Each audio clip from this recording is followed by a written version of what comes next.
probably know someone who gets lucky all of the time. They get exciting job opportunities, they randomly meet cool people, and they always appear in the right place at the right time. Well, their luck is not random. It is actually a trainable skill that has been well researched in psychology, which means that you can become lucky too. My name is Olga. I study computation and cognitive science at the University of Pennsylvania. And in this video, I'll break down the 5 science-backed behaviors that will massively increase your luck. A British psychologist, Richard Wiseman, spent 10 years studying the self-described lucky and unlucky people. He gave them personality tests, he tracked their lives, he tried to figure out what they did differently. And he found out that lucky people consistently do 4 very specific behaviors. Then Wiseman built an actual school where he taught these 4 behaviors to the people who had been unlucky their whole lives. And after just 1 month of the school, they reported huge life changes. They reported that they got better opportunities, that they met better people, and they generally felt happier and luckier in their lives. So when I tell you that luck is a trainable skill, I'm being 100% serious. But just one quick disclaimer, there's a big difference between fortune and luck. So fortune is the things that you don't have any control over. It's the things that happen to you. It's what city you were born in, what country, what family you were born into, the timing of the events that you don't have any control over. But luck is what you proactively do in response to fortune. So fortune is the things that happen to you. Luck is what you do about it. So now let's discuss the behaviors lucky people share. The first behavior of lucky people is that they actively notice what is in their environment.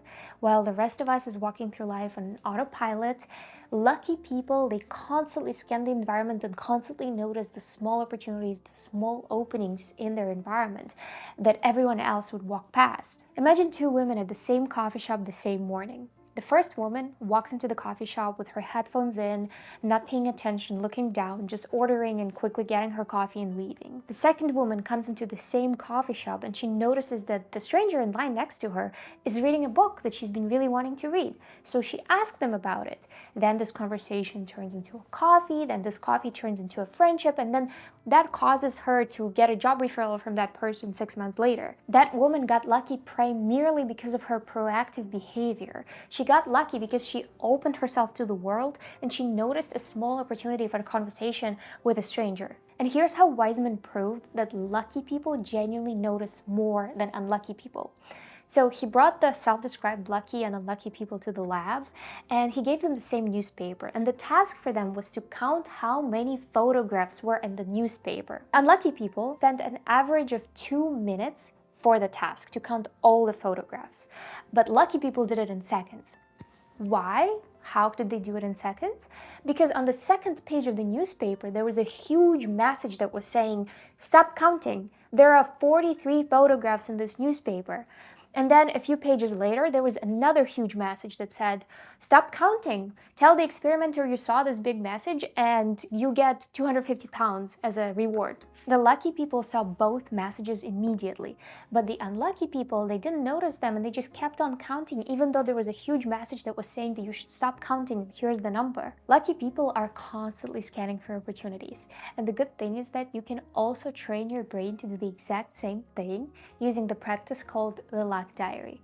So every night before going to sleep, you write down a few good things that happened to you that day. For example, coffee was really good, a stranger smiled at you, or a stranger started a conversation with you, or your friend recommended a movie and you watched that movie and you really liked it. It can be very small, and you don't necessarily have to feel grateful about these things. You just have to write them down. And I know you're thinking like, it's journaling, gratitude journaling. I've heard this before, it's so boring. But this is not just journaling. This is basically the process of reprogramming your brain. Your brain decides what to pay attention to based on what it thinks matters to you.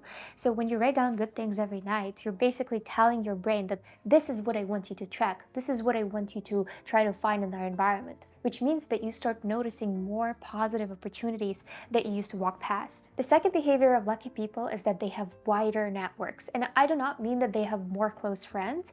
I mean that they're loosely connected to more people than an average person. In 1973, a sociologist, Mark Granovetter, he studied how people actually find jobs.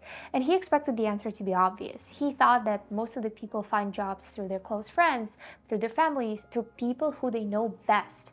But actually, 80%, more than 80% of people find jobs through someone that they barely know, like a friend of a friend, or an old coworker, or someone that they met at a party randomly 3 years ago. Granovetter called these people weak ties. And the reason that happens is because your close friends, your close family members, they usually have access to the same opportunities that you have because they live in the same world.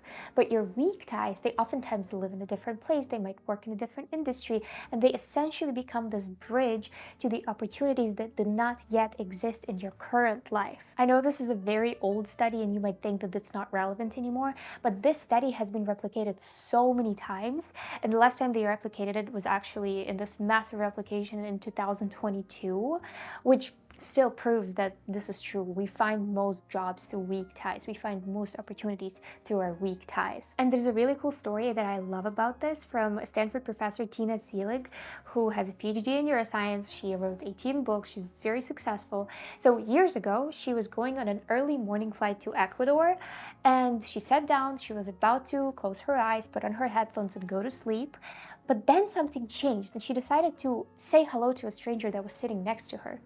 So she started a conversation. And that conversation, after a chain of long follow-ups over the next few years, it led her to sign a really great book deal that then became a bestseller. Most people would say that she simply got lucky, but what she did was proactive behavior. She said hello to a stranger who she totally could have ignored.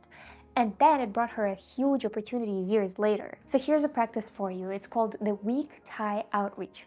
So once a week, you message one person that you haven't spoken to in months. You message them, you ask them how they're doing, maybe you meet for coffee, or they live far away, just have a call and see what they're doing and how they are. And if you do it once a week for a whole year, you're gonna have 52 people that you've reconnected with. And maybe it's going to bring you an exciting friendship, or maybe it's going to bring you some exciting opportunity down the line. You cannot engineer good fortune, but you can engineer the conditions where good fortune has a chance to find you. The third behavior is that lucky people regularly trust their gut. You know that feeling when you walk into a room and you immediately feel like that person's worth talking to, they look cool, or you overhear some opportunity and you immediately are curious and you want to ask about it. That is basically your gut instinct. And in Wiseman's research, 90% of lucky people say that they regularly trust their gut. Well, I know that you're thinking gut instincts, intuition, that sounds like such a woo-woo, that sounds like magic, I don't believe this. But there's real science behind it. Your unconscious brain processes way more information than your conscious mind ever sees. So every time you walk into a room or you have a conversation with someone, your brain essentially logs this as patterns. So when something feels right or something feels off, your unconscious is recognizing a pattern and it's sending you a signal before your rational mind can even understand why you're feeling this way. The problem is most of us override our gut instincts with overthinking. So imagine you're at a party and you see this cool person and you really want to talk to them because there's something cool about them. But then you start overthinking it and trying to rationalize, why do I even have to talk to that person? So by the time you're done deliberating, that person might be gone. So here's a practice for you to learn how to trust your gut instincts again. It's called the 60-second rule. So the next time you have a strong gut signal to do something, obviously under healthy limits, please, just give yourself 60 seconds to do it. Just send that message. Talk to that person, talk to that stranger. Whatever the signal is telling you to do, just do it inside 1 minute. Because lucky people do not overthink their gut reactions. They act on them. Behavior 4 is that lucky people walk through the world expecting that things will work out. Because your expectations change your behavior, and your behavior changes your reality. In 1968, the Harvard psychologists ran a classic Pygmalion experiment.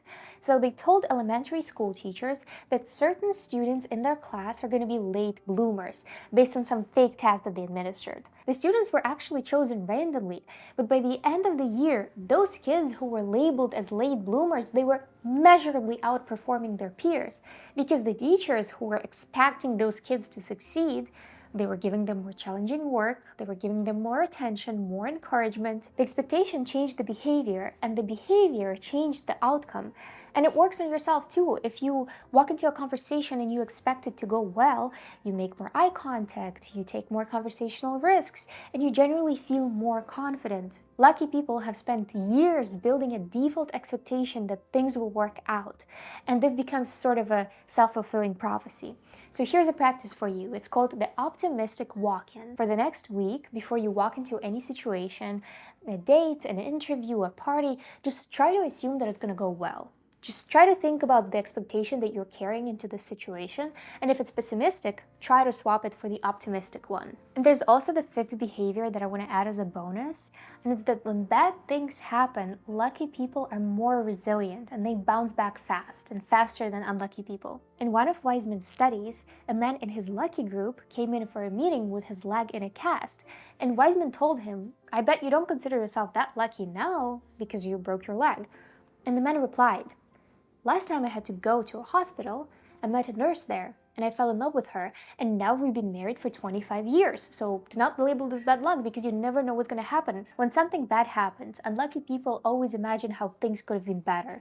If only I didn't go jumping on trampolines, I wouldn't have broken my arm, I would have been healthy now. Lucky people do the opposite. They imagine how things could have been worse. Yes, I went jumping on trampolines, yes, I broke my arm, but it could have been my neck.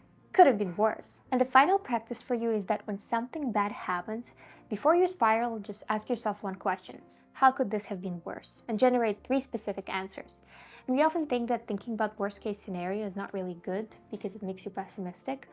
But actually, I think it's really good because when something bad happens and you realize that it's not as bad as it could have been, you feel blessed, you feel lucky, and it builds resilience to negative outcomes. So these are the 5 behaviors of lucky people. And I think the core message here is to stay open to people, stay open to opportunities, and stay open to good outcomes. And there's a concept called the luck surface area, and it's essentially the idea that the more you put yourself out there, the more chances luck has to find you. And each one of these 5 practices grows your luck surface area in a different way. I don't think you have to do all of these 5 practices, but just choose the one that speaks most to you and do it tonight.